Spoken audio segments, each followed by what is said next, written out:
Alrighty, welcome to the Breakdown with Burknoff, and this is just one of a special episodes or streams I'm going to be doing as we wait for everything to load up, and I'm going to live on all platforms here before we go ahead and get started.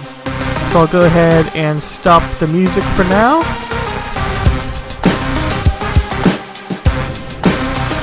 Alrighty, looks like we're all ready to go and we're all live on platforms as excuse me, as we wait for all of that to load. And hopefully we didn't just kill the stream by trying to do iTunes there, as I see the circle of doom. But I guess as we wait for that to load, I'll go ahead and kind of introduce what we're doing here today. So basically, with all the talk over the elections and certain political parties saying that there's a lot of voting fraud, and other political parties saying that there's no voting fraud, the system itself just seems to be a little bit flawed, and I do think that there's probably another system out there that would be able to produce a better outcome for elections, or at least a fairer election where everybody would be happy with the results. And I do think that that is important, because I said many times on my previous streams where we kind of went over some modern claims that Trump was making about the election, was that there was a lot of talk over election fraud and the fact of people want to be able to trust their vote. And if they can't trust their vote, then where has the United States political voting process or political process itself happened? Because one of the crucial tenets in the United States, or one of the crucial facts of how we go about our life as Americans, is the right to be able to vote in a safe and fair election. And something that is very important, and many Americans find to be important as well. So taking all that into account, I was just interested, and I've seen some other streamers, more on Twitch than anything else, talk about alternative voting methods or voting styles that we could be using in our future political process to allow for better and fairer elections. So if one of these voting styles were to come out in America, what would be the incomes for it, or what would be the outcomes for it, what would have to be involved, all those sort of questions, and just simply understanding the different types of voting styles that other countries have out there, as well as different ideas that mathematicians or political analysts or insiders or whatever you want to call them came up with as well. So we're first going to read something from Fair Vote right here, where it talks about the electoral systems around the world. So electoral systems around the world. There are many different electoral systems in use around the world. Most countries have chosen an electoral system very different to the one we use in national elections in the United States. Single voter systems versus multi-voter systems. Most nations around the world choose to have at least one multi-winner districts in their national legislatures. 54 of the 195 countries in the map below use only single winner districts. 90 use only multi-winner districts, and 38 use a mix of multi and single winner districts.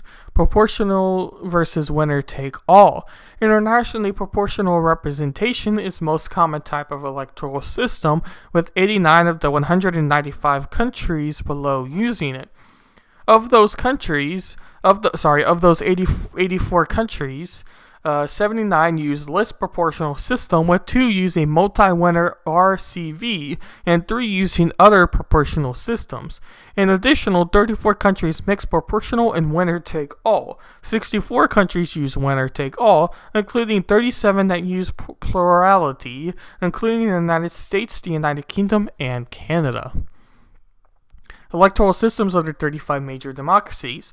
The following chart lists the different voting systems used on the world's 35 major well-established democracies to elect their most powerful legislative chamber. Of 35 democracies were chosen because they had a population of at least 2 million and received a 2012 Freedom House average freedom ranking of 1 or 2. Among those 35 major democracies, proportional representation (PR) systems are by far the most common way to elect legislators. of the 6 nations that do not use PR to elect representatives, and the most powerful nation legislative body, only 3 countries, US, Ghana, and Canada, don't use it for at least one of their national elections.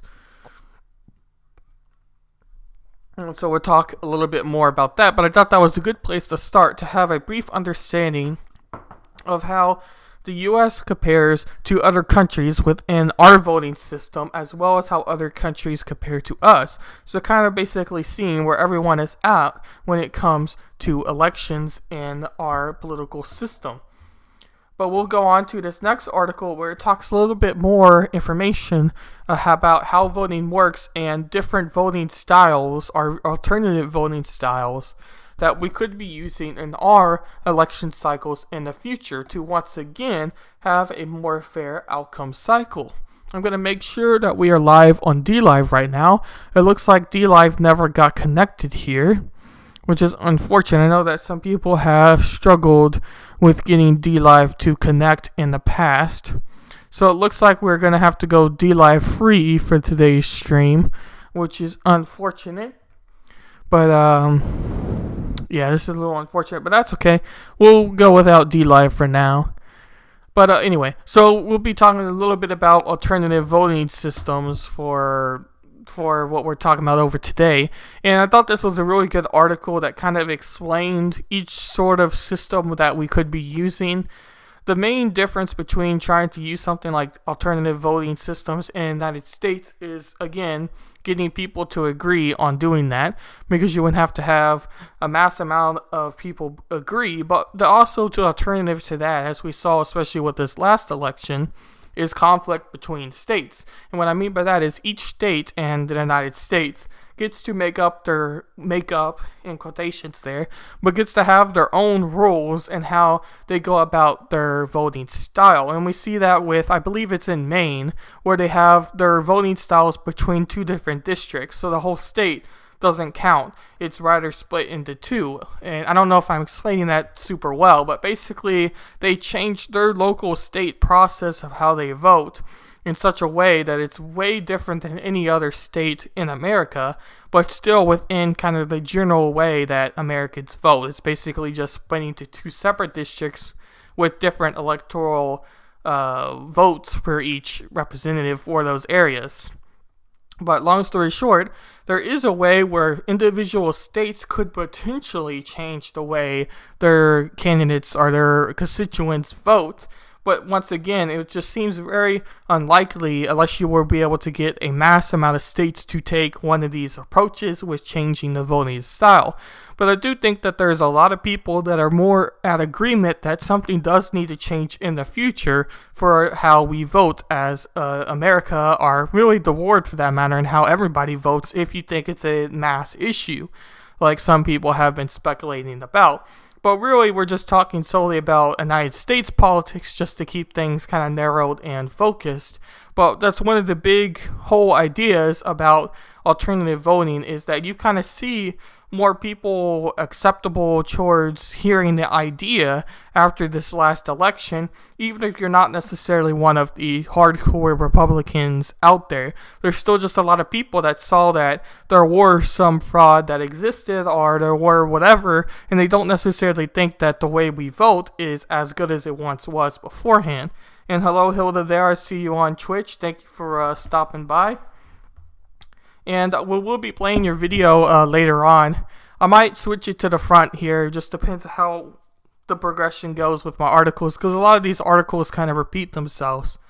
So I might play the video before you leave if you have to go at any point, just so you can kind of get my perspective on it. But I do have the video on one of these links up here. But we'll first start with the one that I think is most popular between streamers that I heard talk about, are really just people I've talked to around and just general online research. Ranked choice voting appears to be the most popular alternative voting style out there as of right now. And I even talked about it with my co-host when we were talking about the Electoral College. And we were discussing over if ranked choice voting is a valid alternative. That wasn't our main focus to the episode, so we didn't spend too long talking about alternative voting styles or what alternative voting particular would be better are like the details of each particular style of voting. But we did talk about ranked choice just a little bit, and he was still not so much a fan of ranked choice voting because he said that it still relied on popular votes, and he doesn't necessarily have the confidence in Americans to have the popular vote be the way elections were to work, because he doesn't think that a lot of Americans are educated enough to have that responsibility almost. And he explains it a lot better than I can right now. And I do see some of the reasons as to why he has that sort of approach when discussing popular vote, which is still ranked choice voting in a way. Ranked choice voting gives you a little bit more details and particulars of how people align with their votes, are the general idea of ranking as you see in its title. So you could have a really a better understanding of how people place their values within when they go to vote through ranked choice voting. But he still argued that it relied on popular votes, and he wanted to kind of get rid of that concept of popular voting. And I do think that that is somewhat risky of an approach. Like I was saying a little bit earlier, I understand why you would have some speculation to the popular vote, because not everybody is educated when they go to actually place their vote. They rather want to do it because they might feel responsibility to do so, or they might have heard from their friend that you should vote for this candidate, but really they haven't done their own research when voting for somebody, which is somewhat risky. But to argue completely against popular vote is something that's a little bit suspicious, and I don't know if I fully necessarily agree with. But before I blabber on too much about other stuff besides ranked choice voting, we'll read what they have to say about ranked choice voting here. In a ranked choice voting systems, voters rank all candidates for a given office by their preference: first choice, second choice, third choice, etc. The votes are first tallied based on the first choice on every ballot. When ranked choice is used to elect one candidate instead of multiple candidates in a multi-member district, the results is similar to traditional runoff elections, but with just one trip to the polls. If no single candidate wins a first round majority of votes, then the candidate with the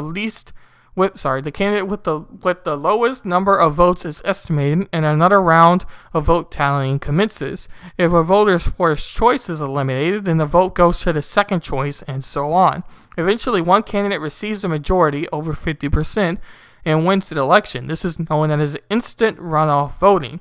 And so the particular about those perspectives there, and I don't necessarily think that it's wrong in what they say, but it still relies on several things that are ultimately wrong with how the United States does their politics and how government officials are elected, and just government officials as the whole concept.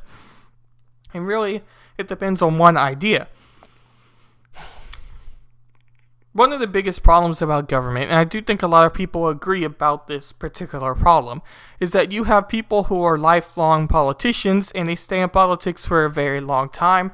They get comfortable at their spot, and it leads to corruption, and it leads to just not really doing stuff for your constituents or doing stuff for your people, but rather just doing stuff to feed your own needs, in other words. So you're not necessarily being a government official to represent people, but to represent yourself. And you see it a lot of times with people who have been there in politics for a very long time. And the idea of why they're in there for such a long time is because Americans a lot of times love to vote for incumbents. There is a huge incumbent bias in American voting. A lot of times people are more than happy to vote for the same person, even if they didn't necessarily give them what they want, because they know who that candidate is and they know what that candidate will kind of do. And that sort of bias gives them the perspective to go ahead and vote for that person again, instead of rather voting someone new or voting for someone that has a different perspective. And that kind of goes to why voting could potentially be a little bit of a flawed system with how it works now in any sort of voting system, if that bias exists. And I do think it exists a lot more than it doesn't. because people are more than happy to vote for the familiar. People are afraid of change. And if you have a candidate that is very different than the other candidate and very different to the ideas that you've been taught by your parents or you've been taught by your school or you've been taught by whatever else, then you might be skeptical to vote for that person. So the idea could still happen in ranked choice voting and can also still happen with probably any other voting system. So I don't know if it necessarily is a flawed just towards ranked choice voting, but it is something that came to my mind when you discuss different sort of voting styles as well. But we'll go into the next one here, which is approval voting. Approval voting is a system which allows voters to cast votes for as many candidates as they like in a given race rather than just one single candidate. This allows voters to answer the question, do you approve of this person for the job? The votes are then tallied normally, and the candidate that receives the most votes wins the election, similar to plurality voting. Approval voting will result in vote percentages that add up to more than 100%. Supporters argue that this system better represents the degree of support for third parties, makes the system more resonant to tactical voting or having third parties take away votes from major party candidates, and may lead to the election of more moderate candidates. Opponents, however, contend that the approval rating may be vulnerable to strategic voting. It's hardly used in the competitive elections. For this reason, it could result in a candidate that receives the first choice support of more than 50% of voters losing to a candidate without a single first choice supporter.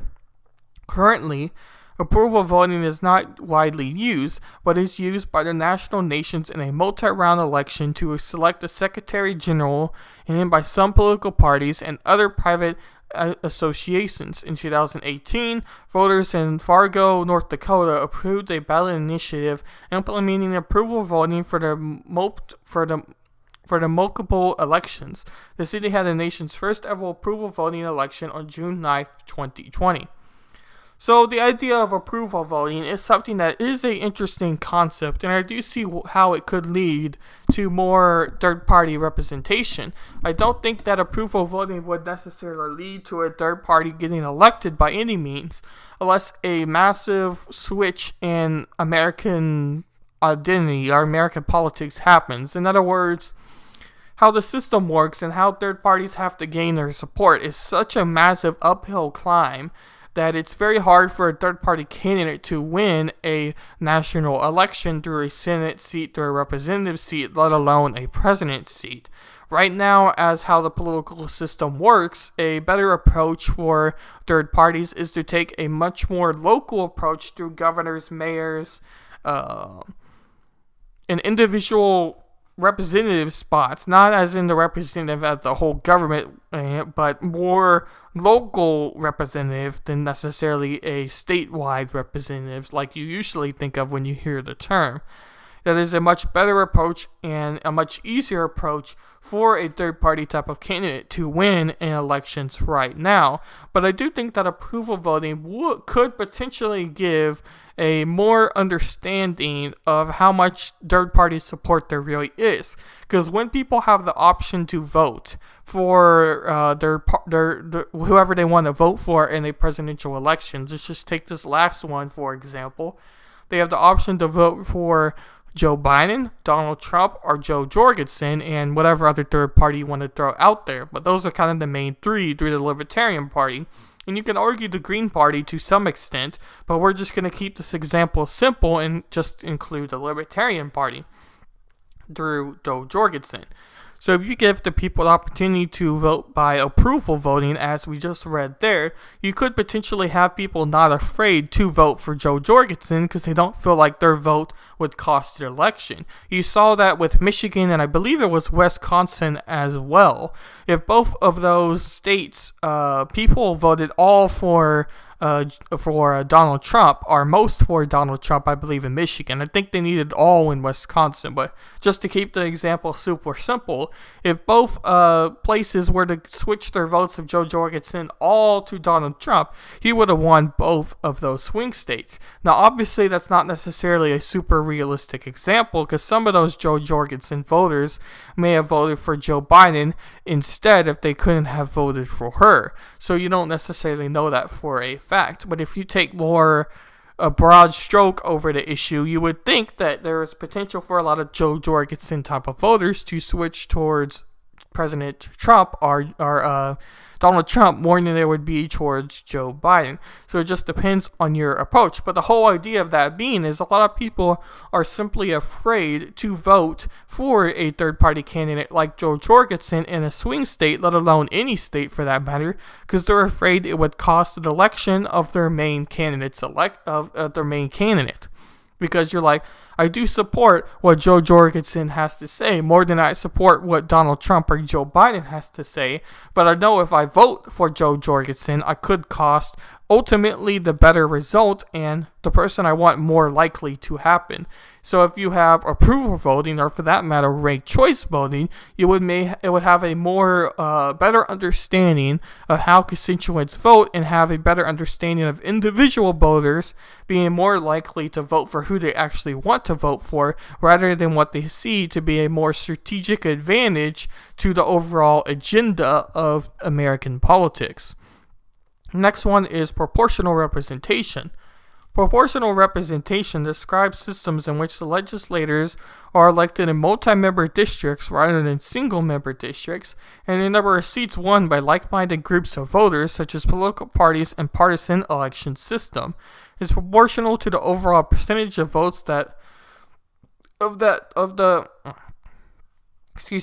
percentage of votes that those voters cast in the election.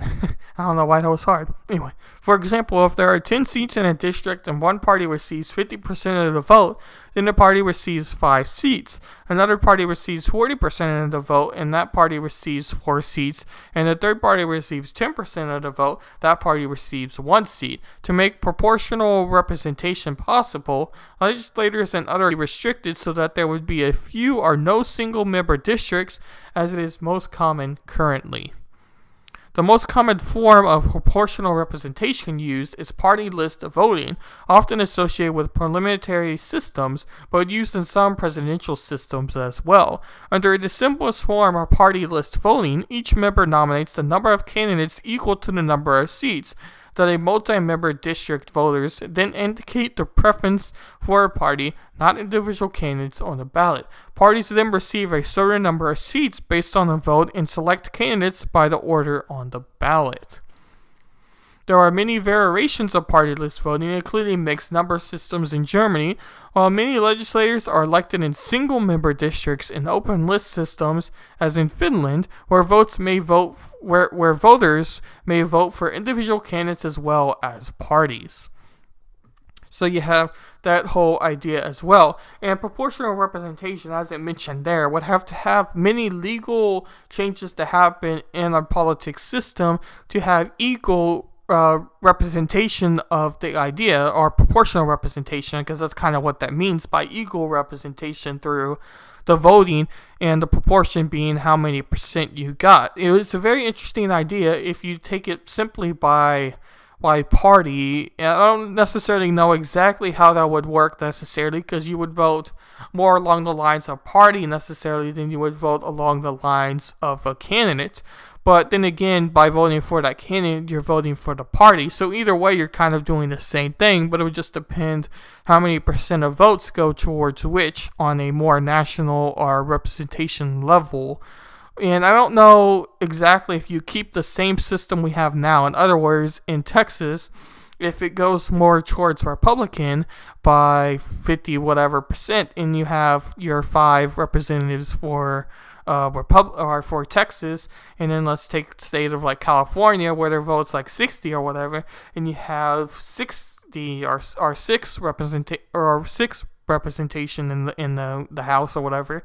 It's an interesting idea, but I don't necessarily know if it makes total sense, at least of my understanding of proportional representation as of now.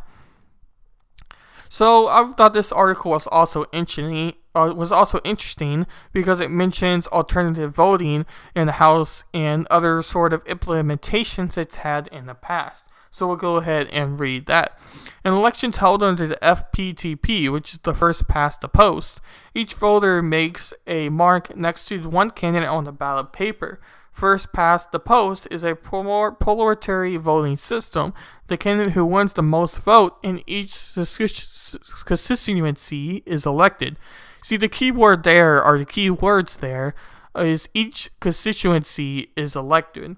Because if you take a more mass approach to voting and say that the most votes this candidate has everywhere for the entire state is who wins the election, then you ultimately have a much higher percentage for Democrats to win the election because they have strongholds, or at least most of the time have strongholds within cities, and cities are much more populated than more rural areas you see in other states, especially in some states where the rural areas are much smaller than the actual cities. So it is something that does need to be taken into account, because you still want your voting process to be as fair as possible to everybody, but it is an interesting idea. So I do think it's important that you see the phrase there of each constituency, and that's kind of how the voting is weighed.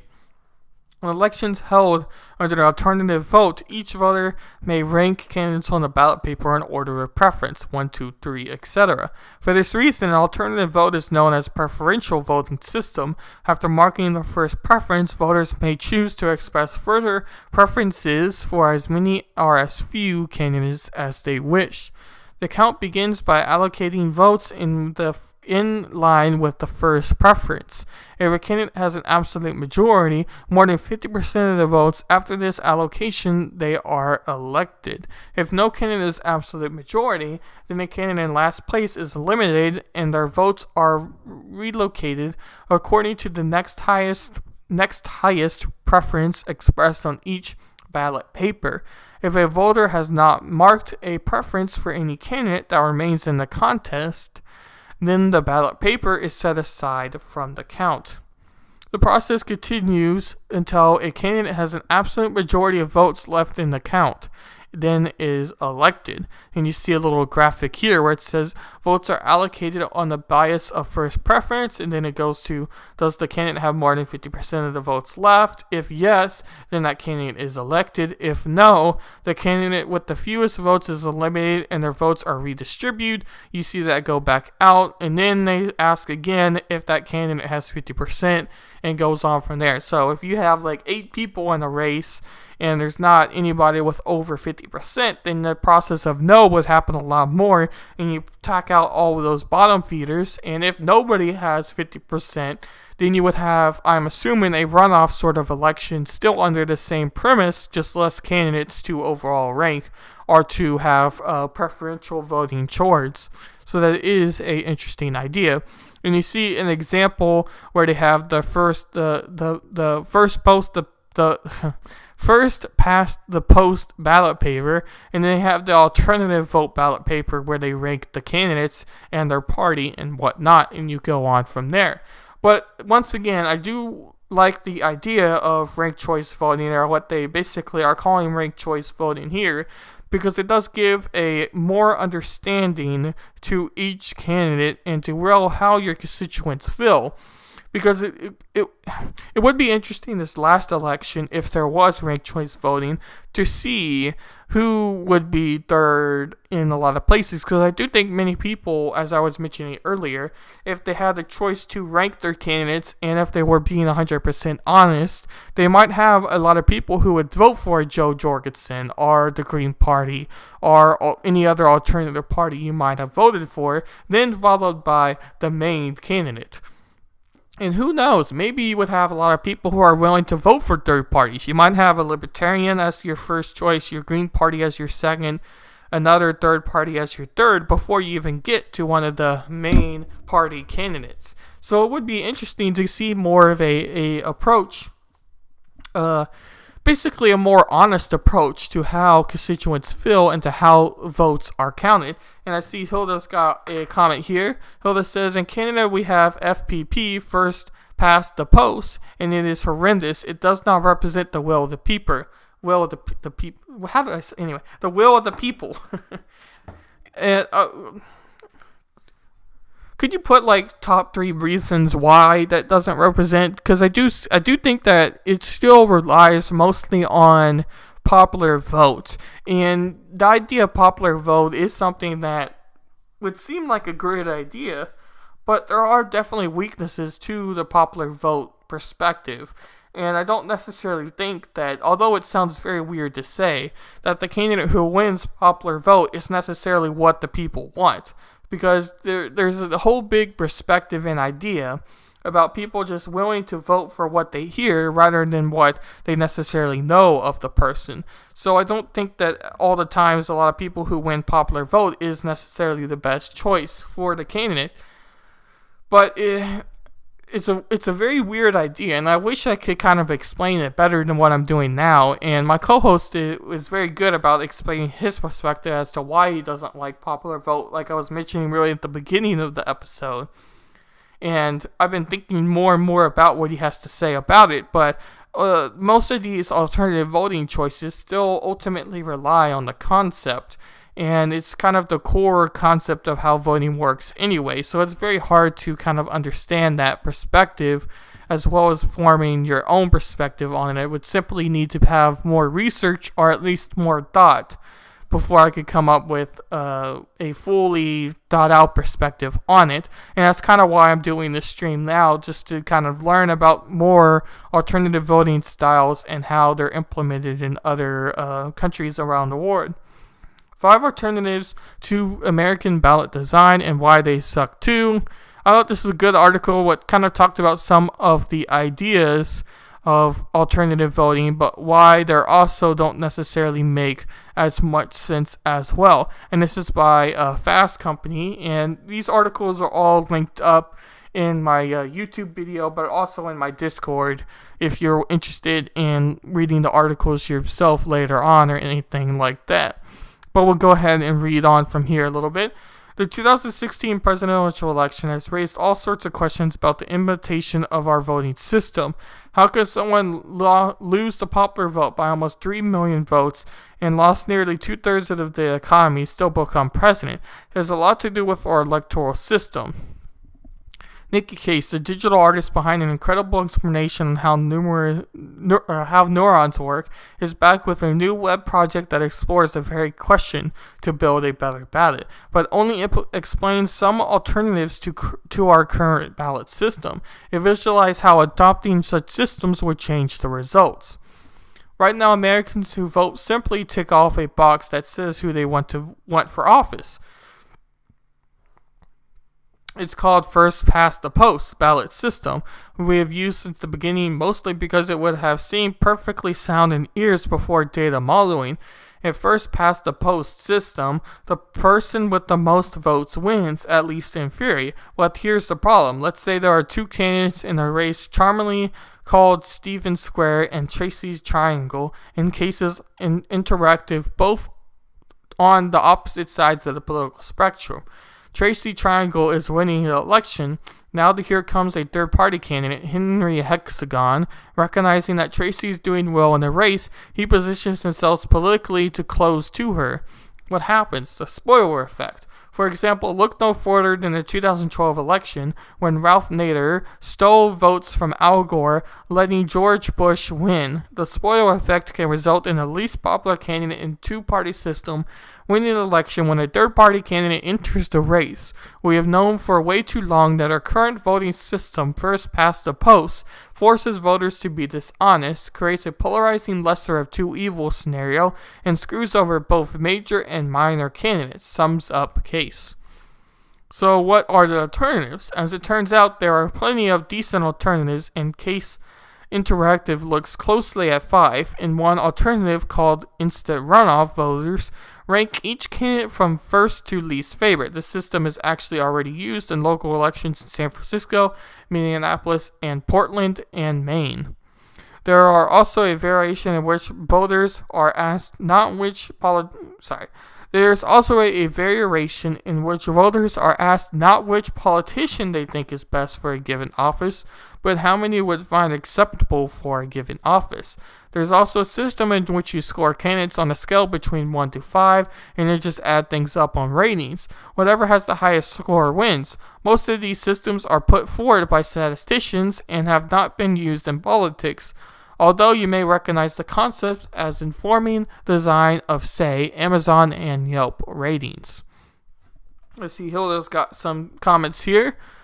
She states, 1, it means candidates with less than 50% of the vote.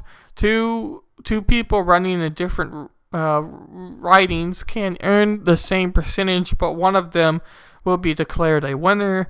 3, FPP encourages tactical voting. This means casting a ballot for the person I do not want to vote for, but rather the candidate which is best positioned to defeat the candidate I would most dislike. And Dark says, yo, what's up, fellow 13% of the population that commits 50% of the crimes? Okay. I don't know how to comment to that one. But to what Hilda was talking about before there with her comment there was the fact of the idea of voting, tactical voting is what you called it. And I was kind of trying to explain that a little bit earlier. Is many people are simply afraid to necessarily vote for who they see as the biggest reason or who they see as the best candidate because they think that their vote isn't going to matter in the long time. So it creates a lot of people simply voting for the candidate they think is going to win the election or the candidate they think is most positioned to win the election. In other words, they know a third party is not going to win, and they have to bite the bullet and choose one of the main two-party people, especially in the United States, one of the major two parties to vote for. So it's an idea that creates a lot of dysfunctional ideas and doesn't necessarily show how people vote for or how people would honestly vote, because there probably would be a lot more third-party votes out there if they did have a system alternative to the one we use now. But we'll go to this next one by Popular Mechanics, and they state, there are better ways to vote than the system we are stuck with. And this is by William here. And it says also in 2016. One person, one vote, one candidate. That is the United States method for electing government officials, known as plurality voting. And it sounds perfectly simple and logical. But if you follow the Nate Silvers of the world, you know that casting and counting votes is an endlessly complicated matter of statistic and strategy. Voting is a math problem, as voters try to express their political opinions within the confines of an imperfect system. Plenty of people think our system just plain stinks. Among them is Aaron Humlin, the executive director of the Center for Election Science, who considers plurality systems are as bad as they get. From what point of view that the political will of the people should be represented as accurately as possible. One of the biggest problems with plurality voting is the so-called spoiler effect, was what we were reading about earlier. Anyway, this is an issue where we are seeing the current presidential election, where supporters of Donald Trump and Hillary Clinton fear third-party nominees like Gary Johnson or Jill Stein will siphon off enough votes to let their opponent steal a state or even the entire electoral college. Plurality voting for one restriction makes it hypersensitive to the spoiler effect, says Hamlin. It handles the spoiler effect so terribly that voters regularly vote against their favorite candidate. These defects create bad winners and pursue otherwise good candidates not to run because they fear getting hit with the spoiler label. Range voting. This was a suggestion. Imagine an election night where the candidates are seated on the stage facing an audience made up of every voter. Each person has 10 cards numbered 1 through 10. As each candidate name is read, each voter has the opinion to raise a scorecard. Voters are free to do as they wish. They can hold up a number they chose, or none at all. At the end, each candidate's total average score is calculated. The candidate with the highest score wins. In real life, of course, range voting would take place by mail or in the voting booth, but the idea is the same. You can vote for several candidates and assign different ways to the different candidates. So as we were reading very briefly, they mentioned in the last article, and also here as well, obviously, the idea that you can give a number value to a candidate. So it could be from 1 to 10 as they were suggesting here, and you would rank your candidate based off of those numbers, and you would rank everyone through the ballot, and including local and state sort of elections based off the same thing. And range voting is a very interesting concept, and I don't necessarily see too much of a disadvantage to range voting. The only perspective that is against range voting that comes to mind right away is simply the conditioning of past voters, because a lot of people simply under a new voting system, like let's say range voting as they suggest here, might do the same sort of effect. Will it necessarily get rid of the spoiler effect as they call it here? Because I don't necessarily think that even if the voting system has changed, if people would change the way they necessarily vote, they still might put a higher range value on a popular candidate because they believe that if they don't, they could, again, cost the election. It still might not get rid of that overall third-party bias is kind of what I call it, because I do think that under a range voting system or ranked choice voting system, it may give opportunity for how we vote to change, but it would still ultimately depend on the people who cast their vote. And I don't necessarily think that people are going to change so fast that a simple change in how the election voting is done would solve the problem. So it is an idea to keep in consideration. But this next one is approval voting, which again we've also heard about a little bit before, but we'll read what they have to say here. Approval voting is a style of range voting that is easier to implement. Once again, imagine you're in a giant auditorium on election night with all candidates seated on stage. Instead of having 10 cards with numbers 1 through 10 on them, you have a green card and a red card. As each name is called, you either hold up a green card, meaning the person is okay, or a red card meaning no way. It's range voting with only 2 choices. The vote for however many want future means voters can support their honest favorite no matter what, Hamlin says, and this creates opportunity for more representative winners as well as better candidates. So approval voting is an interesting concept because it does, if the voter, once again, decides to vote honestly, give a good perspective. And instead of a range where a lot of people might debate with themselves 6, 7, 8, 9, 10, 4, 3, whatever number comes up, that might say, well, I think that this candidate's more 7. I think he's a little bit above average, but he's not that great. But I don't want him to lose the election because really I think I rather should vote for this person. So I think I'm going to put at 8 because I don't want him to lose the election.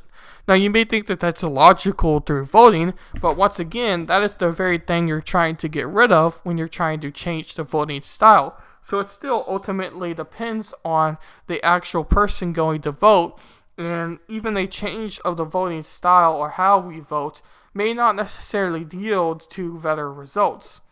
And by the way, thank you for the follow, CRF. I highly appreciate that. I don't know why my notifications never work, but I did get your follow, so I appreciate that. And you also have a comment here, and he says, "Hello, sorry to disturb your line of thought. First time here. Would you consider yourself closer to being right or left wing?"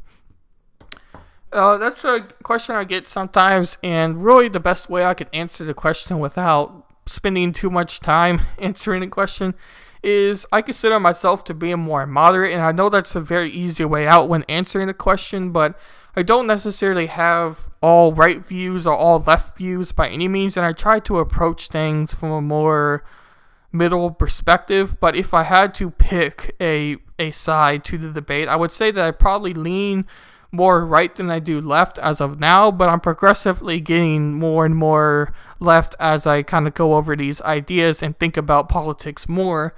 But that's if I have to choose a major party. But either way, I don't necessarily think that I fit either's perspective necessarily. So it's kind of a interesting question that I'm still debating myself on where I actually align.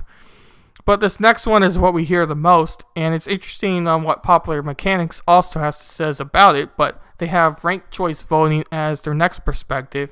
And really, if you ask a lot of people what idea is the most popular, it is ranked choice voting. And we'll go ahead and read here. Ranked choice voting is also called instant runoff voting, and like range voting, it gives citizens a chance to be more completely heard.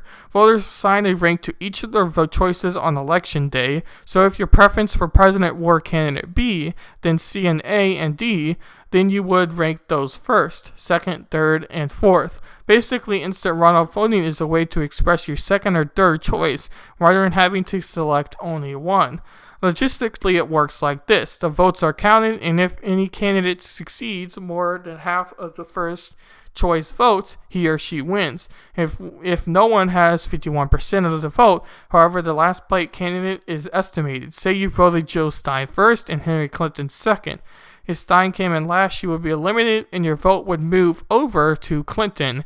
If you made Gary Johnson your first choice and Donald Trump your backup, same deal. The votes are recounted and this repeats until one candidate is at the top remaining choice of the majority of voters. And yet, the idea about that does make a lot of sense, but I don't necessarily think that even a system like ranked choice voting would necessarily fix everything. But if you take the most honest approach to elections and different voting styles, I do think that ranked choice voting is still the idea that I align the most with, because I do think that it gives people more of an opportunity to vote for who they want without necessarily feeling like they have to vote for a mainstream candidate because they might be afraid of what would happen if they do so. But it doesn't necessarily show as much of, let's say, third-party support as some of the other systems, because you're simply just losing your first rank if you vote for a third party. So yes, there may be more overall third-party votes, but I don't necessarily think that it yields the most fair result, because you're still leaning to people being afraid to vote for a third party because it could lead to the election being lost for their candidate. But that may not necessarily be the case as much as some other systems, so it's an interesting idea for sure.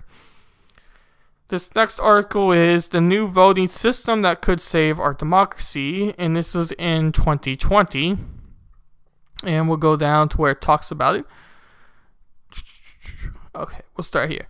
Democracies are on average richer, healthier, better educated, better at practicing human rights than non-democracies.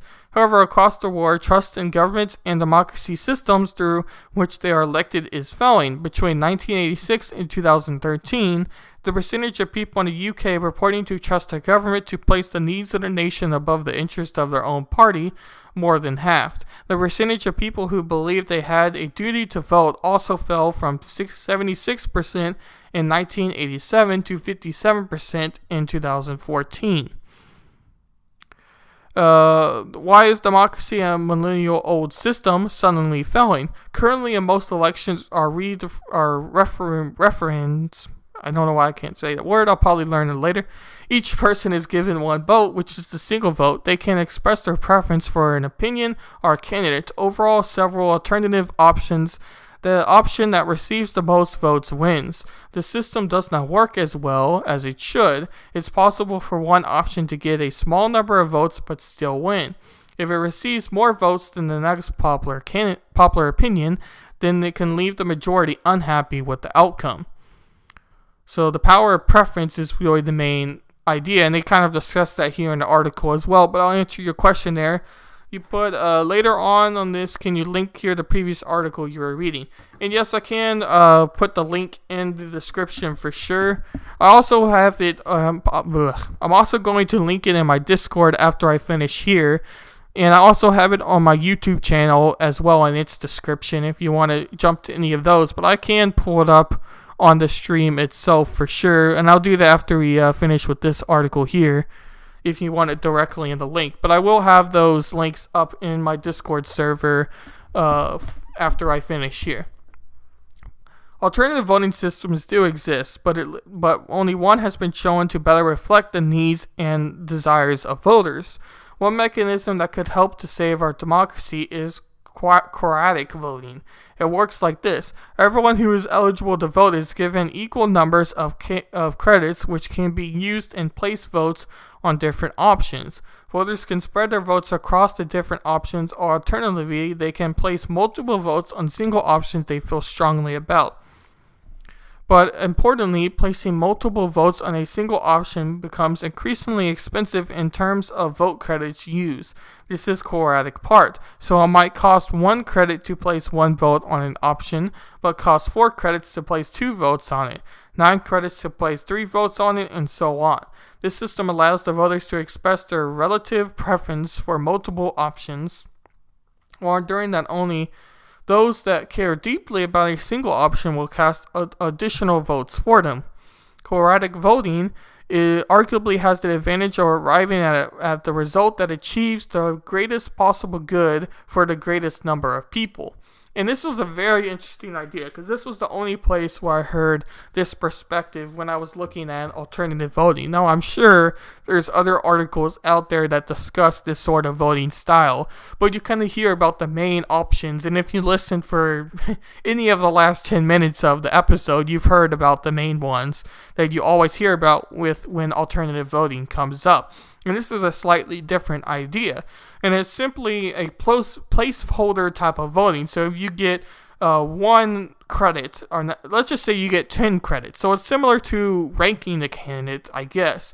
But you're able to put different values for each person. So if you're somebody that likes Joe Jorgensen for the Libertarian candidate, but also likes Joe Biden, you might say you're put 6-4 with Joe Jorgensen 6 and Joe Biden 4, or you might say that you're a Libertarian voter and you like Donald Trump, but you like Donald Trump more, but you still like Joe Jorgensen, so you'll put 7-3. Or maybe you like all the candidates a little bit, so you put like 2 for every candidate that is running for the election. So you have points basically, and you're able to use your points to be able to put a place value on that candidate. So you're still able to vote for more candidates, but you're able to put a greater importance for each candidate. So it's similar to ranking your candidates in a way, because you're able to rank the higher important candidates and go down from there through the value or through the placeholder you give the candidate. But I do think it also shows a perspective a little bit more equal to how the constituents think. So it's an interesting idea, and I would like to read more about the style of voting than just what this one article talks about. And this is the only place where I really found it as an example. But I'm sure if you search the term on Google Scholar, Jester, or maybe even just Google itself, there's probably other articles talking about it. But this was the only article that talked about it exclusively that I found in my research beforehand. But we'll continue on with what they say about it. In 2019, political parties and governments started to experiment with quadratic voting. In April, facing mounting bills and a limited budget, the Democratic majority of the Colorado House of Representatives turned to quadratic voting to decide how they should prioritize funding. In the same month, Taiwan's government used quadratic voting to allow citizens to choose the winner of the presidential I don't try that word because I don't want to butcher that. In September, the German arm of the Pan-European Volt Party used quadratic voting to ask members which topics in the party manifesto they most valued. Outside the political sector, this system has also caught the attention of blockchain communities who use it as a potential solution to the threat of single group taking over decentralized networks, with pressure mounting on government worldwide to act more in the interest of the majority. Quadratic voting could be about to turn the tide on public dissatisfaction. How will this affect people's lives? Major changes to the UK general election system are unlikely for the foreseeable future after the 2011 referendum, in which the public rejected and proceeded switch to the alternative vote, a system where candidates are ranked in order of preference. However, other countries, particularly younger documentaries with less of an attachment to the current systems, could start using quadratic voting or another novel voting system for general elections, perhaps making December's general election look very dated by the end of the year. More commonly, we predict that quadratic voting will be used increasingly to give a citizen a say in budget allocations or policy decisions. Quadratic voting is not without its challenges. It potentially plays into the hands of not in my backyard style interest groups who care deeply about a single issue at a cost to welfare of the majority. There's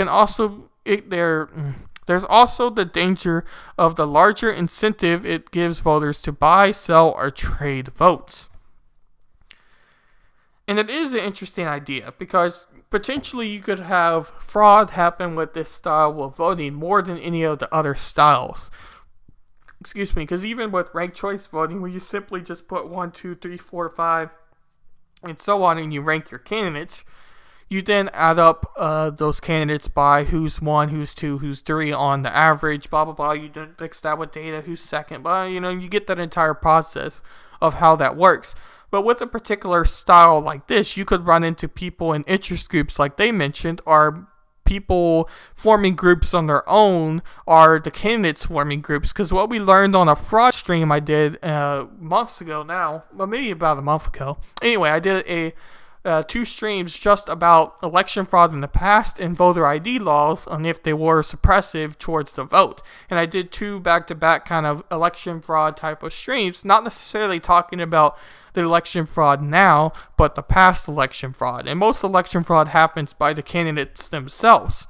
And the candidates are able to get people to vote for them, get people to vote more than once for them, get interest groups to surround themselves and vote, to persuade voters by mainly the candidates themselves doing so. And you could have something like that have a massive effect with this style of voting, because if you get a lot of people through your group to vote 10 points on your candidate, it weighs a lot more than what a simple popular vote would weigh, because a popular vote is only casted once. And even if that person goes to vote more than once, and that's not obviously election fraud, you can't do that, it doesn't necessarily weigh as much as if it were to be a quadratic voting system where you could vote 10s for all the times and maybe vote even more than once using the same quadratic system. You could run into some massive problems through voting that way. And I see that CRF's got a comment here. Isn't it important to consider that the more complex the voting system gets, the less participation for citizens and voters it will be, as someone will increase the complexity even if minimal or as a burden, something that demotivates them to vote, as they will have to make a bigger effort either by thinking or time. That is an interesting idea, and it's something to take into account. And I thought about that a little bit, but the way you phrased it there was also very good, because you do have to take the perspective of the American attitude when it comes to voting, because Americans, as I kind of explained a little bit earlier in this episode, but Americans, the right to vote is something a lot of Americans hold true and they really appreciate, and it's why a lot of Americans are mad or are not happy with how the election cycle is working, because they feel like their vote didn't matter, either because it wasn't really necessarily popular vote like in 2016, or whatever the case might necessarily be. But you have several reasons to necessarily be mad with the system. But long story short, only really like just over 50%, and sometimes not even that, of Americans actually cast a vote in the election. And it is a dismal number. That is such a low number that you would think there would be a lot more people that would be willing to cast a vote in the election. And the fact that there's not should be concerning for a lot of people, because it is overall the interest of the person to vote. So with making a system more complex, you could have people simply not wanting to cast their vote because it's gotten a lot more complicated, and they may not take time to understand how the new system would work. Even having numerous campaigns that Pennsylvania and other states had through their changes of the ballot system, and making sure that you didn't have a naked ballot, you did all the procedures right, there was still a ton of ballots that had to get casted out because the people, or the citizens, didn't necessarily do the process of casting a ballot right. So even if you spend numerous dollars of introducing a new voting style, not every American is necessarily going to take time to listen to that ad or listen to the new perspective or how we're voting now. And not every American is even going to see it for that matter. So there could be a lot of potential problems through making a system more complicated. And also you could simply just get what I call like the lazy vote through that process.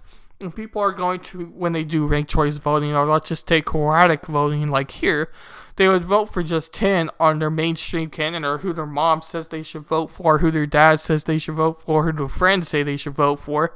And they'll just put all 10 for that one candidate without taking any time and looking at any other candidate for that matter. So you may not necessarily change how people necessarily vote. And the people who do come to vote, you may have a much higher weight on their perspective. So you might have the lazy vote of people who actually take the time to vote, but they're only voting for really the candidate they want to vote for through 10. Not necessarily because they know about the candidate, but just because, their friends told them to do so. And they don't necessarily know that they can vote for the other candidates at a weighed value. And you also could take an alternative perspective to that and say that it would make the American population more educated when they go to vote. But I don't necessarily think that would be the case, because you would have people who would be more educated when they go to vote, because they know that they're able to put valued systems or rank their candidates better, so they would want to spend more time in taking and analyzing how they vote. And it is a good perspective, but I don't think that that's going to be the majority of Americans at all. And so taking that into account, it's a very problem system when you have Americans vote on a new system that they're not necessarily going to want to vote for or want to change. Because you could take the very simple perspective of people don't like the change. And if you have a new voting style, there's going to be a lot of people who are not willing to accept that voting style or participate in the voting style. And that's why I'm a big proponent on allowing Election Day to have a day off for the American citizens. And obviously you would have essential workers and whatnot that would have to go to work, doctors or grocery store workers or whatever you might want to include in those essential workers, that they would have to. But even essential workers, I would argue, would have to have at least a time period where they would be allowed to cast a vote if they choose to. But long story short, you could do a similar thing to what Australia does, where they allow for the whole day to be off for them to vote. And Australia also takes it to another level where they require you to vote. And you can go what's real interesting about Australia is, yes, they require you to vote, but you can go in to vote and vote for no candidate, or vote for no candidate. You have the option to vote for nobody. You just have to go there and say that you vote for nobody if you're uneducated in who you want to vote for, if you just don't like any of the candidates. But you could be fined if you don't necessarily cast the vote. But I don't think that is a way what's going to work in the United States. People are not going to accept that style of voting or that perspective of voting for the United States. People are not going to want to be required to vote. And that's something that seems a little bit odd, but anything that you're required to do in the United States, you're going to have people that say, oh, it's, freedom of speech or freedom of whatever, and they're going to not agree with necessarily doing that. But anyway, I don't know if I explained that necessarily the best, but I do think that at least within how politics and elections work, a day or at least hours should be off for Americans to cast their vote. And hello around midnight. You say hello from the ICU, White. I hope your stream is going well. Yeah, the stream is going very well, and hopefully I don't know if this is really smart or a good thing to say, but hopefully the ICU is treating you well. I don't know if that's necessarily how I should say that. But hopefully there's not too much problems going on with the ICU today. I saw an article, and this is a little bit sidetracked to what we're talking about here, but I saw an article that was talking about that every time, I think it was White Christmas or whatever Christmas song it was, it doesn't necessarily mean that much. You could probably pick any Christmas song, but I believe it was White Christmas. And every time White Christmas plays, there's 5 deaths in an ICU for COVID. And I just thought that was rather interesting in the United States. I believe that was just in the United States. But long story short, pretty much probably any Christmas song there's probably at least 5 COVID deaths that happen every time. So I guess if you keep playing that song on repeat, you should probably stop if you're a Christmas music fan. But anyway, I just figured I would share that with you if you're still here. So one of the main perspectives or ideas to voting, especially with alternative voting styles, is one, you have to agree that we do need to change our voting style. And then if you then say that you agree, yeah, it is White Christmas. Yeah. I thought it was. It was a Twitter tweet I saw from a different show I was watching this morning on YouTube.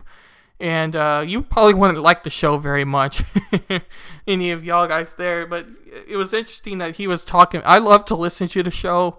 This is definitely sidetracked, but I'll spend a little bit of time on this.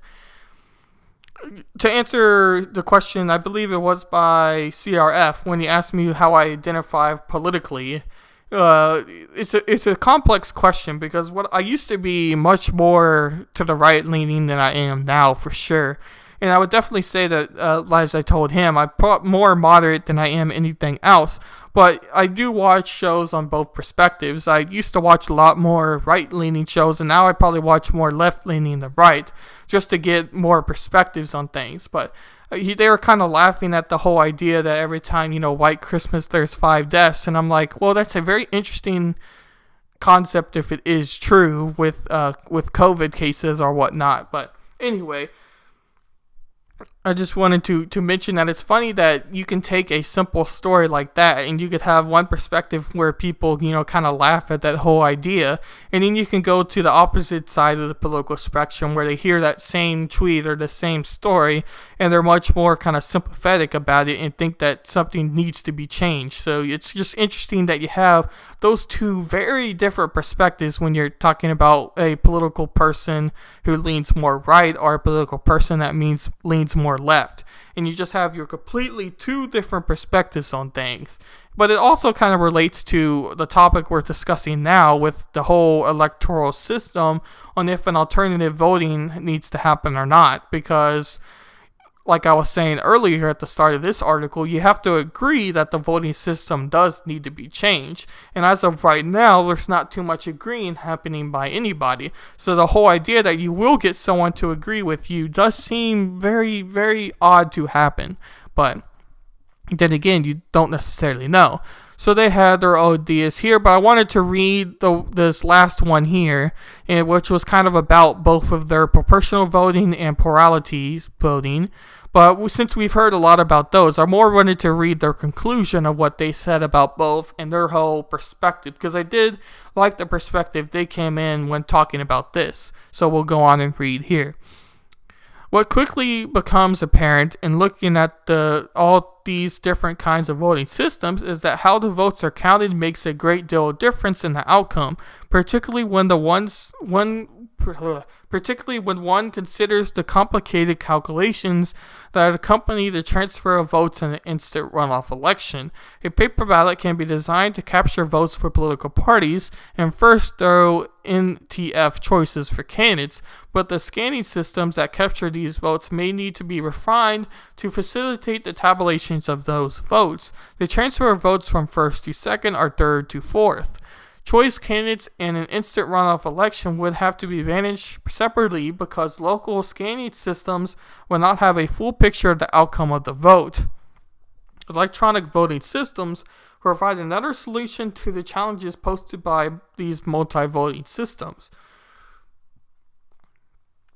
With an electronic voting system, it becomes easy to capture or affiliate votes according to whether the model is being used. The system can instantly tabulate simple majorities, professional vote distributions across parties, and candidate popularity if an open party list model.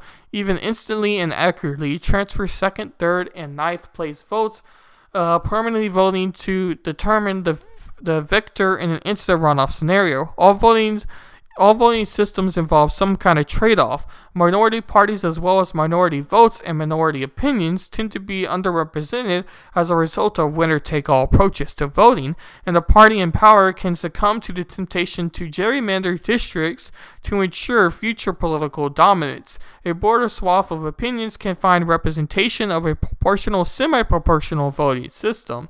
But legislators must often formed to accomplish anything, but in a truly pluralistic society, maybe that's a good thing. Finally, with regard to the vote count in the U.S., it comes to a certain elections, it is clear neither a majority nor plurality of votes really matter. The Electoral College holds the ultimate sway over who wins the presidency, and we have seen for several election cycles. These votes may have little to do with questions of which candidate actually won the most votes. So I thought that was an interesting idea.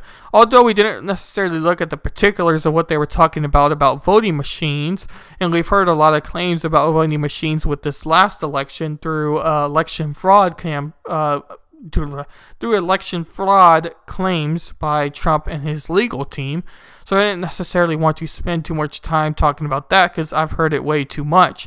But I did think it was an interesting idea of what they were talking about through their whole perspective of that really the ultimate idea with how our election system works now, and maybe any of the alternative voting election systems, at least how it's modeled, would be that it would go down to, once again, the Electoral College deciding ultimately who gets voted for. So it's an interesting idea that's how the perspective happens right now. But that's kind of why I wanted to include that article. So we have this academic journal, I guess you could call it, before we get into a video here that Hilda sent me the other day. I believe there's two articles. Nope, there's just one. Yeah, just this one article, and then we get into the video. And then we have some more scientific journal-y type of articles discussing particular styles of voting we could change to in future elections. But we'll go ahead and read this. And it states in its headline here, voter participation with ranked choice voting in the United States. As more jurisdictions in the United States consider adapting ranked choice voting, it is important to evaluate RCF alongside the plurality voting systems it typically replaces. This study examines the degree to which voters turn out and proportionally cast their votes, comparing ranked choice voting to plurality systems in the United States, as we use a difference in difference design, matching cities using RCF with demographically similar to cities using plurality voting on the same data. We find that CRF helps reduce their substantial drop in voting participation that commonly occurs between primary and runoff elections. Otherwise, CRF does not appear to have a strong impact on voter turnout and ballot completion. In the case of the Minneapolis, we find similar levels of socioeconomic and racial disparities in voting participation and plurality in RCF elections. The research reported here is supported by the Democratic Seed Fund. The authors are solely responsible for the analysis and interpretation in this study. Blah, blah, blah, blah, blah. We'll go into the data itself. The vast majority of American elections are conducted under some versions of the plurality or winner-take-all rules. In elections for a single office, like a mayor or city council seat, voters can express a preference for just a single candidate, and that is a vote not transferable to other candidates. However, over the past 10 years, several American cities have adopted ranked choice voting for single office elections. In contrast to plurality rules, RCF ask votes to rank candidates in order of preference. We heard all about that. There are competing arguments about RCF might influence voter participation. Under the traditional calculus of voting, the decision to vote is influenced by the cost and benefits associated with voting, as well as the probability that one vote will determine the outcome. The benefits refer to the policy of representational benefits associated with a preferred candidate winning the election. The cost of voting includes the effort needed to become informed about the election voting rules in a contrast to the ballot, as well as the effort needed to overcome administrative and other barriers to registering and casting a ballot. We'll go in a little bit further. I wanted to read some of the back information, but we'll go down to the analysis as well. So we go into the data here. In assessing the impact of RCF on voter participation, the study uses a research design similar to the employed by Bowler, Damian, and Brockington in their study of cumulative voting. The basic research to compare a treatment group of cities that have adopted RCF to control group of cities using plurality voting. The comparison cities in the control group are similar to RCF cities in terms of population, region, income, poverty, and demographic diversity. We compare to a similar set of RCF and match plurality cities as Donverton and others did. And then they go on to saying some of the differences here. Okay, we gathered data from each city and election listed in Table 1 to create several measures of voter participation. Voter turnout is common community-wide measure of participation. We measure voter turnout as a percentage of eligible voters to cast a ballot in the election. We collect data on the number of ballots cast from city and country election offices. We measure the number of eligible voters in each city based on estimates of citizen age population. We examine turnout in local primary, general, and runoff elections. In cities with a plurality system, there are typically 2 elections held to choose a local official. 1, a primary election, 2, a runoff election. The top candidates who receive the most votes in the primary election, usually the top 2, advance to the runoff election. The winner of the runoff election then wins the office. In some candidates, if a candidate wins at least 50% of the vote in the primary, then she wins the seat without the need for a runoff election. And we kind of see some of that happening already now. But we'll read their turnouts here. Go a little bit down. Okay, here we go. For the second participation analysis, we compare RCF turnout to primary or runoff election turnout in plurality cities. We conclude 22 plurality elections where primary or runoff election was not held, leaving a sample of 64 elections. Figure 2 plots the mean turnout rate for primary or runoff elections in RCF and plurality cities before and after the adoption of RCF. The figure again shows the primary or runoff turnout was higher in RCF. The figure shows that the runoff turnout rate was higher in RCF cities than in plurality cities. In elections prior to RCF adoption, turnout in the RCV cities, 22.3%, is approximately 7 points higher than the mean turnout in the plurality cities, 14.8%. In elections for the adoption of RCF, the difference in mean voter turnout in RCF cities, 31.7%, and plurality cities is 16.9%, is a 14.6% or 14.6 points difference. We'll go down a little bit more where we get into kind of the last little bit I wanted to talk about. And obviously this is a academic journal, so you can go on and read all of these pages if you wanted, but the main thing was kind of wanting to point out a few sort of perspectives. But we'll go on to read sort of the conclusion they had here. We'll start with here. Our case study of Minneapolis also reveals comparable rates of participation in voter collusion and plurality in RCF elections. The main expansion is that we observe higher rates of spoiled ballots in the RCF election than in plurality elections. We also observe that the socioeconomic and racial disparities in voter participation are similar in plurality and RCF elections in Minneapolis. These findings are based on a rather small but growing sample of evidence. Some caution is recommended in drawing conclusions from the evidence about the impact of RCF on voter participation.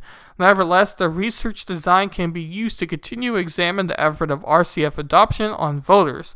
As more result from past elections in RCF and comparison cities are included in the data, and as more cities continue to hold RCF elections in the future, the evidence will go and support more confident conclusions about the response of voters to RCF rules in the United States. It would be important to continue to monitor the measures of voter participation in RCF and plurality elections in the United States. So long story short, through the data analysis of one particular city in the United States where they are using RCF in their local elections, they didn't necessarily come to a result that would say that RCF is the best way to go, even in one of their main goals, with hopefully having more equal representation with that new style of voting. So RCF isn't necessarily the best way to go if you believe everything in the study with how that voting style works.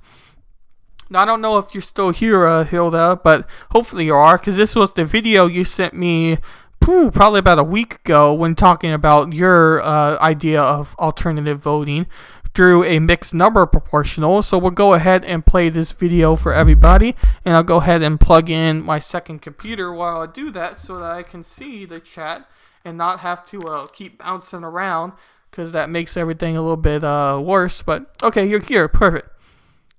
And hello, Washington Redskins. Hopefully you're having a good day. I know your football team decided to change names. I don't know what you thought about all that, but I had a college professor who was from Washington who didn't necessarily like that they decided to change names. So I don't know where you are fans of the name change or not, or even if that is your reason for the name. But anyway, we'll go ahead and play this video here while I'll go ahead and plug in my computer. If it plays. It's the loading bar of doom right now, so we'll go ahead and wait. Alright, looks like we're good. Have everything loaded up before we stream, but a lot of times these videos love to have problems when you try to actually load them on stream for some reason. I think they don't like me very much. We'll see if we can refresh and get this thing going here. Just wait for that to load.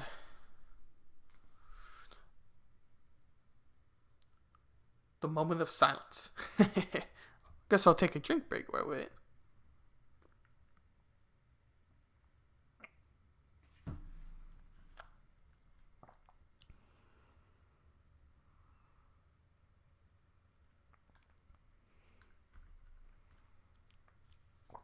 Yeah, it's still loading.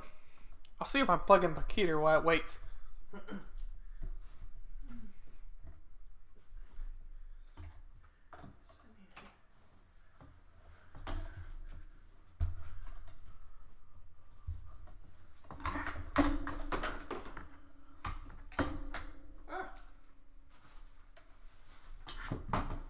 Oops. Making all sorts of noise right now.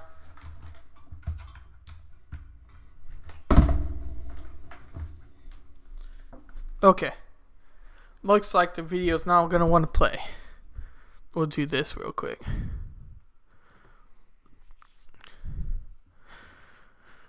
We'll cancel that out. Load it up here. Sometimes my computer doesn't like videos with ads. And sometimes not even the video maker's fault necessarily.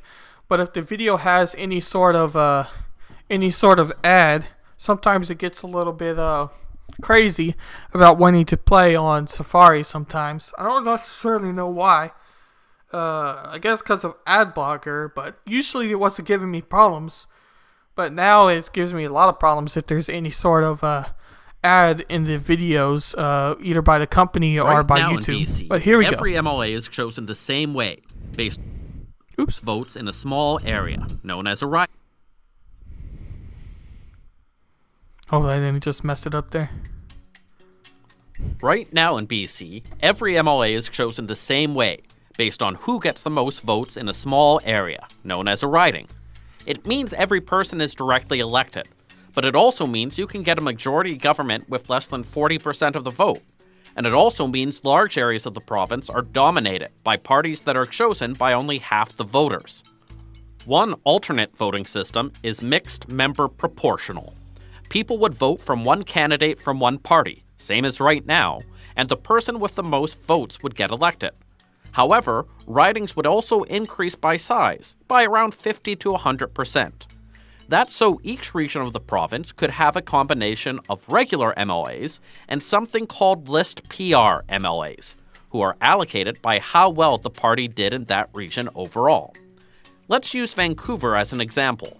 In the last election, the BC Green Party got 13% of the vote in the region, but didn't win any of its 11 seats.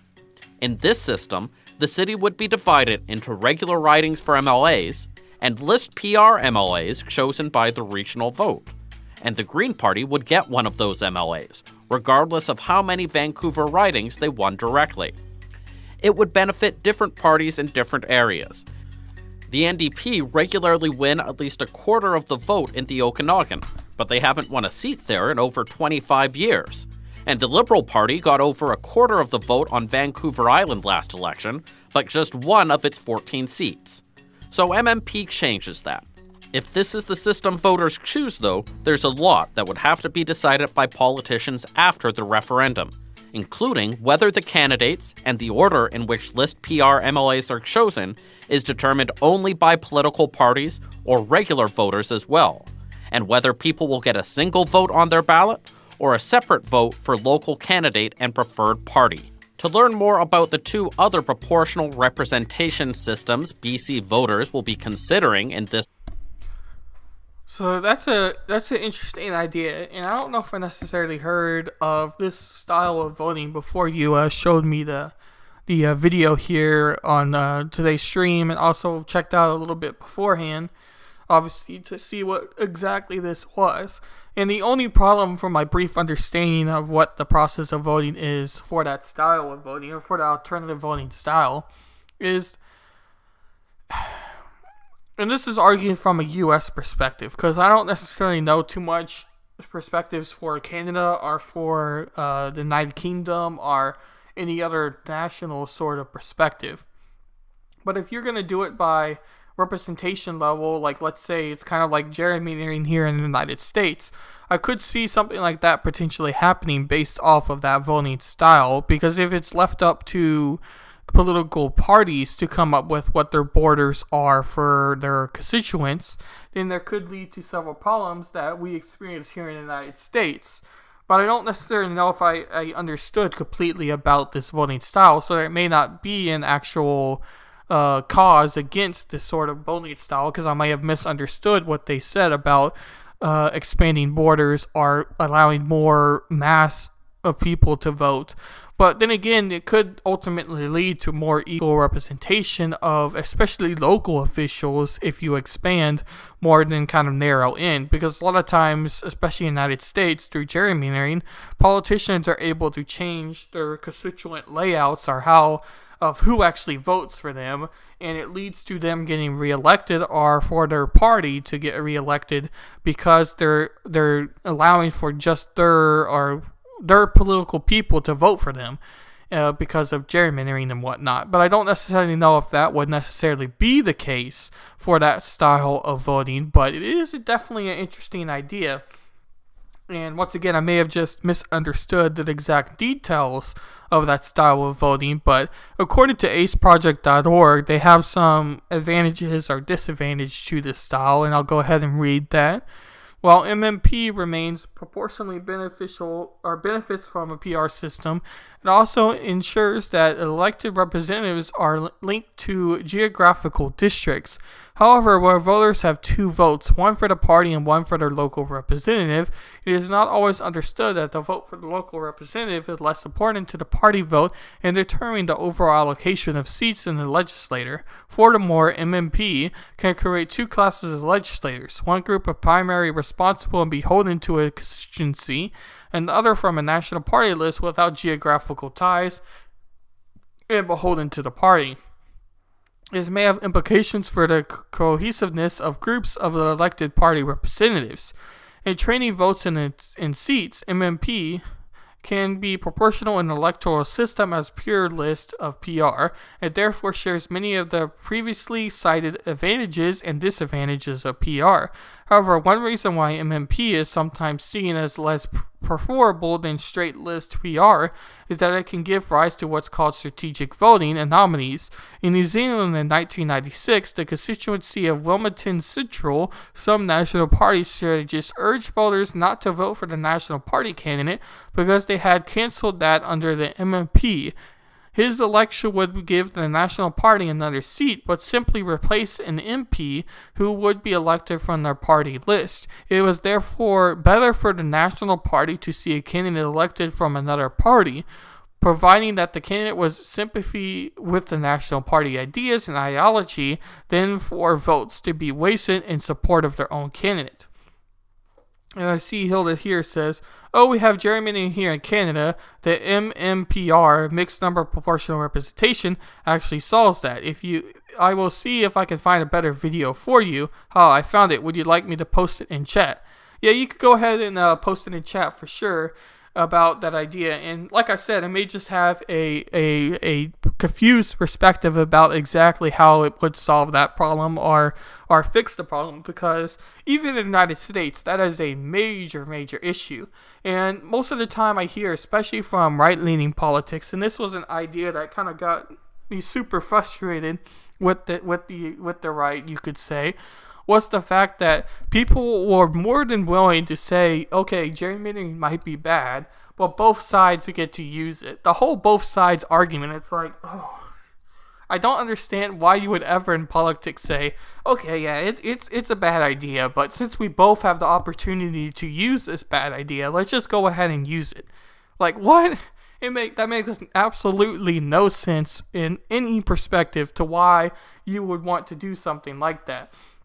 So, I mean, the whole idea of gerrymandering is something that is rather confusing to me, and I do think that any alternative voting style that would get rid of that whole idea is a good thing to have within not just American politics, but any political system in Canada and the United Kingdom and Australia, whatever it might be. So that would, if this voting style would get rid of that, that's a good idea.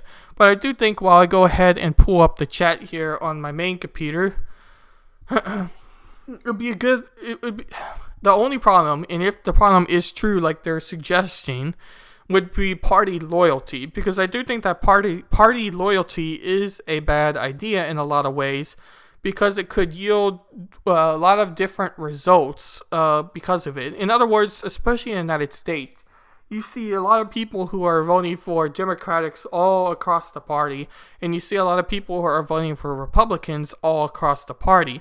And it's a very bad idea when you have such a strong element of party loyalty, because party loyalty is something that comes with a lot of concerns, because you don't necessarily want your people to necessarily vote just along party lines, but rather by which candidate is better for that person. So there is something that needs to be taken into account. And while I wait for this to load here on my main computer, we can go ahead and copy this link here.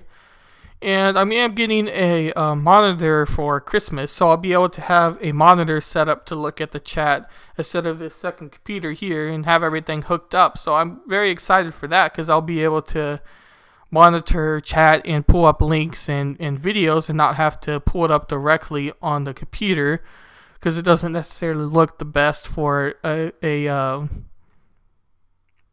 perfect stream, or at least a more flawless stream than having to pull it up on screen. But I do want to play this video since you were able to find this one that may explain how it would get rid of gerrymandering, because that is an issue that if this system does get rid of gerrymandering, it's a very, very good idea for an alternative voting system, because that's an idea that definitely hurts not just in the United States politics, but probably everywhere that has a system similar to how the United States votes. So now that we have this pulled up, I'll go ahead and put on my headphones here so we can do that to everyone. And yes, it is a happy Christmas for that, for a new monitor for sure. It was on sale too, so I'm pretty happy. Oh, we need to put on the volume, if it plays. We're waiting for it to load once again. I don't know why videos are going so slow today. Probably internet. Internet's been kind of crappy.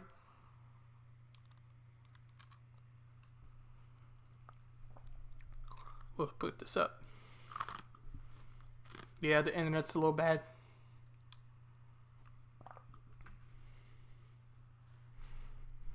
Come on, you can load.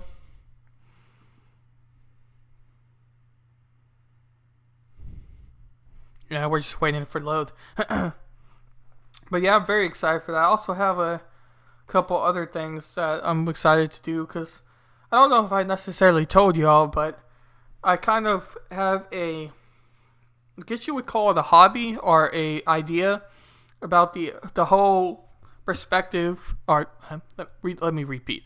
I sort of have a hobby where I write. I've been writing this novel for about a year now, and I haven't gone super far into it because I'm very slow in my writing and my reading and whatnot, because I do have dyslexia and other issues within reading and writing.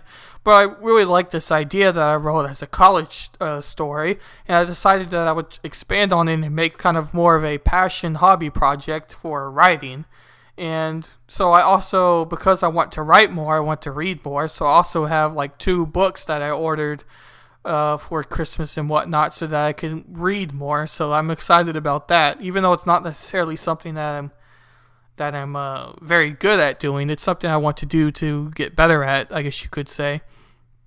And I see that you have here, Hilda, what are your thoughts on lowering the voting age to 16? I would say in general, I do support lowering the voting age to 16 because I do think that it gives more opportunity for Americans to vote, or for Canadians to vote, or anybody to vote for that matter. But you do run into the issue of uneducated voters, because I don't know if it's necessarily the best stance to take, but an uneducated voter is not necessarily something I think you would want to have, because you do want the best candidate to ultimately win. Now, you could argue what the best candidate means to Americans or to the voting style itself. In other words, you might value candidate A as the best candidate, while someone else may value candidate B as the best candidate. And therefore, you don't necessarily have a candidate that is the best candidate by everybody.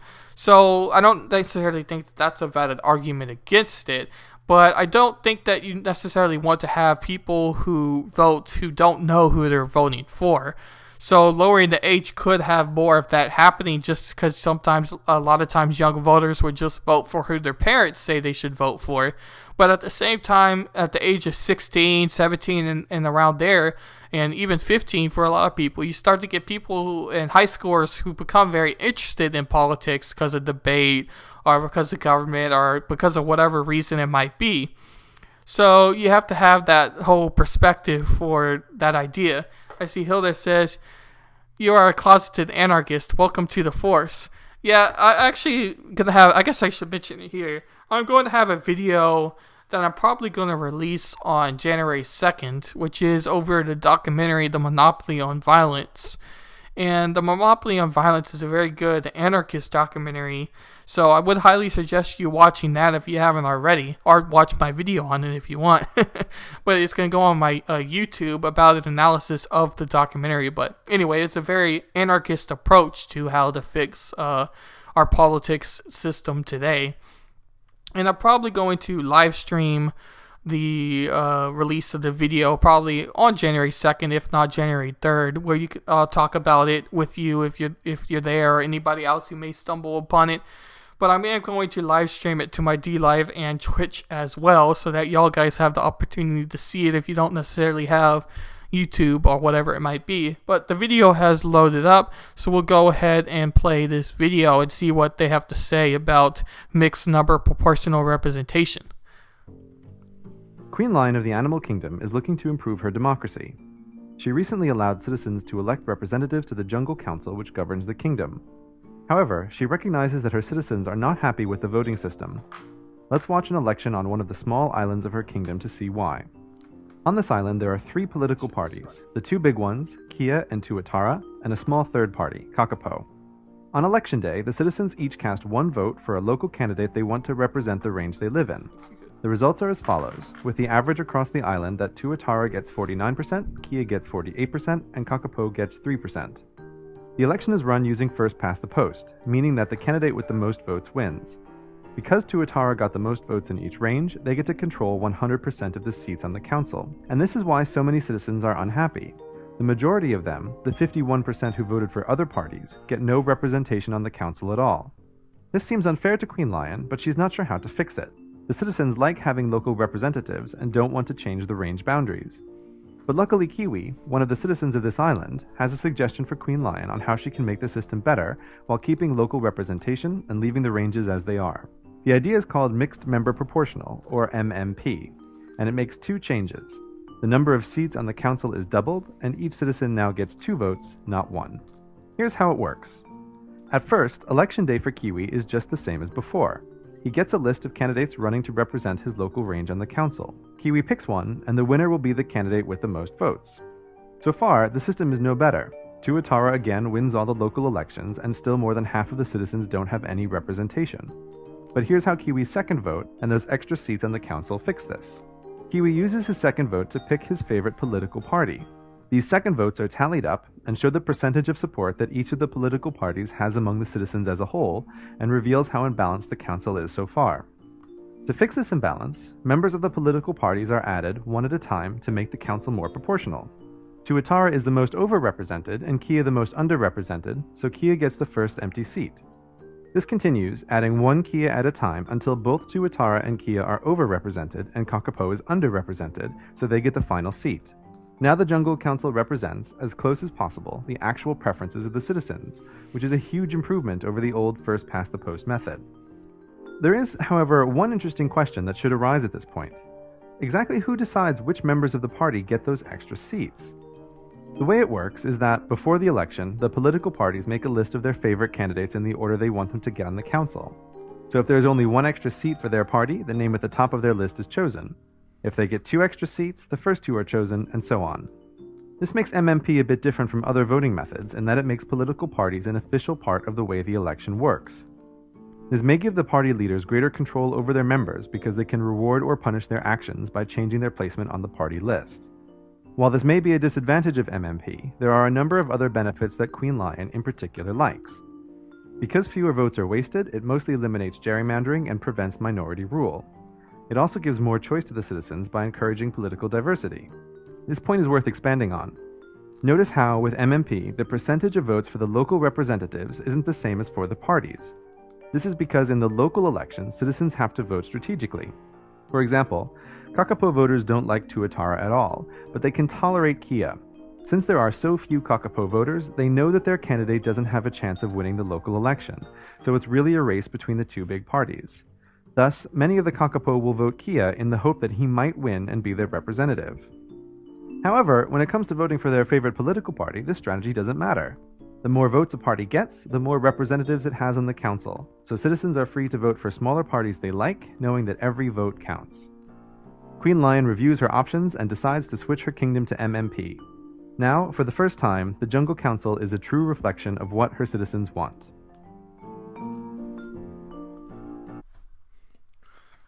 That does seem like a very good alternative idea to how voting systems work, and I wanted to hear the whole thing before I kind of gave my perspectives on it, because I'm not so much a fan of interrupting as the video goes on, besides potential copyrights that might happen on YouTube, but YouTube is getting on my nerves anyway, so I want to switch more towards Twitch than YouTube for content-wise, but that's a whole nother debate within there. But anyway, the only problem I could see, and I don't necessarily know about how alternative countries do it, but especially for the United States, is that a lot of people have a party bias more than necessarily a candidate bias. So I could see a lot of people, even if they have an option of voting for 1, their candidate, and then 2, their party, would just simply go candidate and party. So I'm not necessarily sure if a mixed number proportional representation voting style would fix ultimately the main problem for the United States. But at least it would make sure that the perspective that a lot of Americans like myself have is true. Because there could be a very large possibility out there, while if people have the opportunity to vote for their party with the second one, you could see a lot more Libertarian or Green Party voters than you actually think there are, because people are simply afraid at voting for their actual candidate because they don't think that their candidate is going to win. So it could be at least a good idea to implement for politics, just so you can make sure that even the assumption you have is true, because it does give a more honest type of approach to voting. And I do think that it's a good idea more than it is a bad idea for sure. I can see it being implemented more in countries besides the United States, just because the United States is so biased in how they already vote. I don't see necessarily change happening too much in the United States more than I see change happening elsewhere. So I don't know if necessarily that would happen in the United States, but it could happen. So that's an interesting idea for sure. I don't know if we're necessarily going to read this Jester article. I have it linked in case you want a scientific answer to it. But it went into a very lot of detail into alternative voting systems and basically the concept of voting in math. Because I didn't really necessarily know that voting was so much based in math. I mean, it makes sense because when you go to vote, you're casting a number, and ultimately a decimal point is who gets decided, because the biggest decimal point you have ultimately means you win the election as long as you have over 0.5.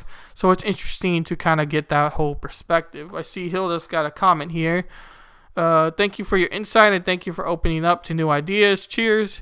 Yeah, for sure. I that's why I like doing these streams and learning about concepts, because I've always been involved in politics really from a young age. Even like middle school, I was into sort of politics. But it's interesting to kind of learn ideas even on stream, because I like listening to articles, reading articles, or listening to videos that Twitch chat comes up with, or sometimes even YouTube or my DLive comes up with, and learning perspectives and opinions that other people have, and learning my own sort of opinion as well, even if it's live on stream, because I'm not really afraid to show my progression and where I kind of align in my opinions on things, even if I don't necessarily have all the details on learning about perspectives. Basically, I'm learning with my audience in a lot of cases.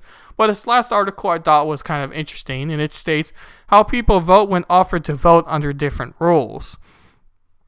We'll read the abstract first. This article reports on an internet-based questionnaire experiment where they took place during the French 2012 presidential election. We designed a website where French voters could vote under different voting rules based on the observation of more than 8,000 participants. We find a substantial minority, 10 to 15%, vote differently under the different systems, while 70% of voters not voting for preferred candidates in the one-round election. This percentage dropped to 12% in alternative vote first choice compared to the two-round elections. At the aggregate level, the top two candidates got slightly more votes under one round, while the small candidates upon more first choice slightly more than votes under one round, while the small candidate obtains more first choices under the alternative vote. These findings are consistent with the literature suggests about the impact of those voting systems on voters' choice. And we'll go to some analysis here. A little bit up. Okay, in 2012, 10 candidates. Actually, we'll expand this so y'all can see it. Okay, I guess that's max. Okay. In 2012, 10 candidates were running for the presidency, and official results are presented in Table 1 and Column 2. The top two candidates in the first round were Francis Hollande with 29% of the vote and Nikolai Sarkozy with 27%. Hollande was elected in the second round with 52% of the vote. A short description of the candidates follows. Goes on with the description.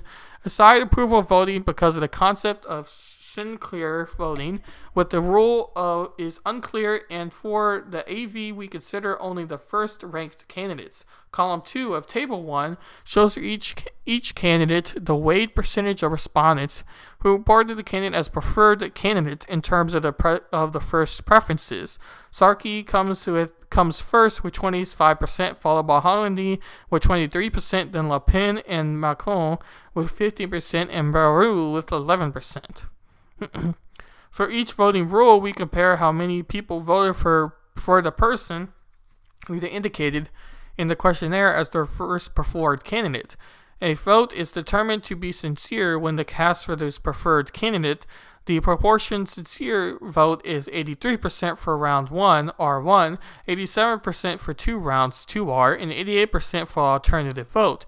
These results make sense. Studies for the presidential elections in the United States and Mexico and direct prime ministerial elections in Israel suggest that about 10% of voters do not vote for the preferred candidate.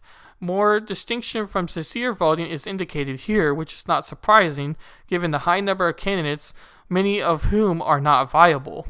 So that kind of brings up the same perspective we've kind of always had when we talk about elections, and that being the whole perspective that people don't necessarily always vote for their preferred candidate, but rather the candidate they think is most likely to win the election or they'll be better off with, because a lot of people are unwilling, especially in the United States, to vote for a third party because they know a third party isn't going to win, and therefore they could be stuck with the candidate they do not want at all.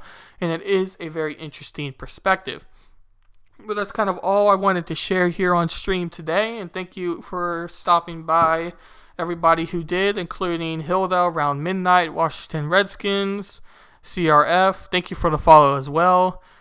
And I think that was all. If I missed anyone, I highly sorry for that. I don't know if that didn't make sense, but I'm sorry if I missed anybody there. I will be streaming most likely tomorrow as well about, I'm not sure exactly what topic I'm going to pick tomorrow, so if you want to join my Discord or Twitter and whatnot that's in any of my channel descriptions, you can, and suggest any ideas or anything for sure. And you have a good day as well, Hilda, for sure. Thank you for watching pretty much the entire stream. And I do like your idea the best, at least right now, for as far as alternative voting style. But once again, like how I mentioned at the very beginning of the episode, it ultimately comes down to the mass amount of people agreeing that there needs to be a change. And I don't necessarily see that happening in the United States. But maybe there's more people willing to agree elsewhere than in the United States. But the only way that's necessarily going to change is if that happens. But I don't necessarily see that. And like I also mentioned very briefly, I am going to be doing a analysis piece on my YouTube channel and probably stream that to my Twitch and DLive as well. And right now I'm thinking January 2nd is going to be the date for that. So if you're interested in documentaries or any sort of content like that, you can highly check out that video that's going to be on January 2nd. But once again, thank you for stopping by and enjoy the rest of your day.